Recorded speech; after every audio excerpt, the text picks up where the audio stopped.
रही है। अल्लामा साहब के आने तक आपका ये जोश रहना चाहिए। कल कोई ताना न मिले कि आशिक ठंडे हो रहे हैं, कल कोई देखने वाला ये न कहे कि जज्बात ठंडे हो चुके हैं। जज्बात पहले भी गर्म थे, अब भी गर्म है। इंशाअल्लाह ताला हमें मर के जज्बात गर्म रहेंगे।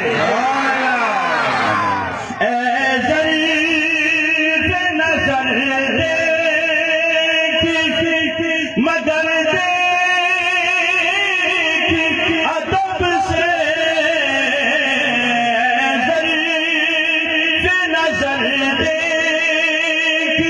मगर